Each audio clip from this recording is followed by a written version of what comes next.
Je disais, à Kinshasa, je ne peux ignorer l'une des épreuves les plus visibles du quotidien. Des embouteillages devenus monstres. Ils épuisent nos familles, freinent la productivité, renchérissent le coût de la vie et affectent l'image même de notre capitale. Cette situation n'est plus une simple gêne urbaine, elle est un défi national de gouvernance. La capitale ne peut continuer à grandir sans une planification et un pilotage à la hauteur de son poids démographique et économique.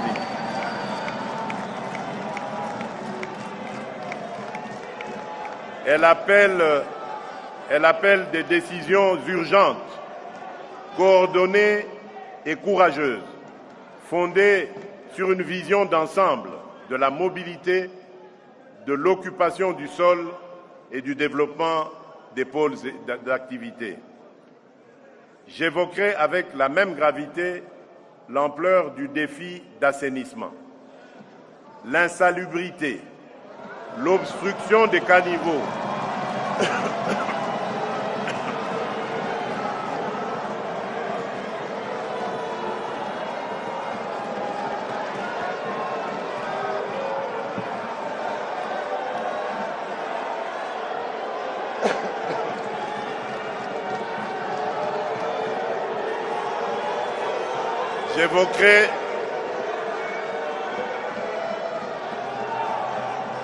J'évoquerai avec la même gravité l'ampleur du défi d'assainissement,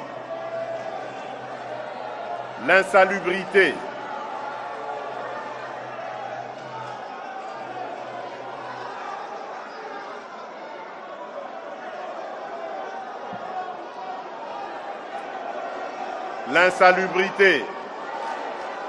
s'il vous plaît,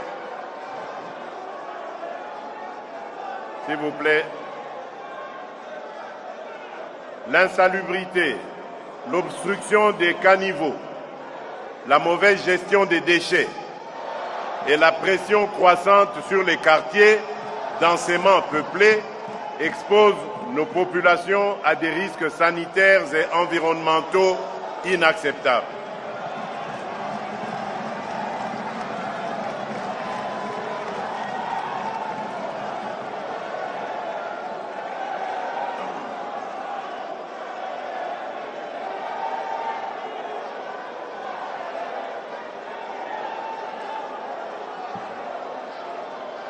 Nous devons moderniser la chaîne d'assainissement, clarifier les responsabilités des acteurs publics et privés, encourager une mobilisation citoyenne durable et instaurer une tolérance zéro contre les pratiques qui dégradent nos quartiers et menacent la santé publique.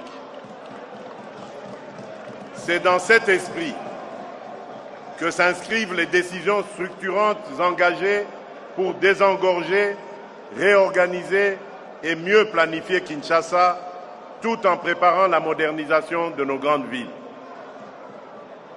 Ainsi, le projet d'extension de la ville vers la cité industrielle de Maluku sur 430 km², dont une première phase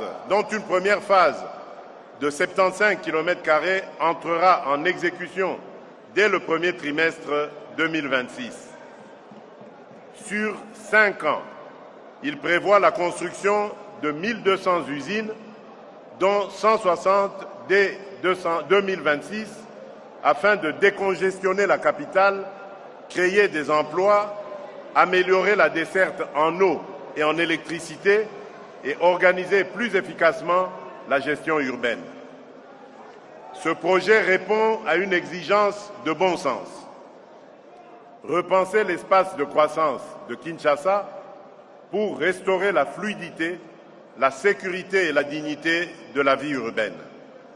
En parallèle, le guichet unique de délivrance des permis de construire, GUPEC, expérimenté à Kinshasa, sera déployé dans plusieurs grandes villes, Lubumbashi, Kolwezi, Matadi, Kananga, Kisangani, Mbandaka, afin d'encadrer l'urbanisation, lutter contre le désordre foncier et sécuriser les investissements immobiliers conformément aux exigences du nouveau Code de l'urbanisme et de la construction. Notre ambition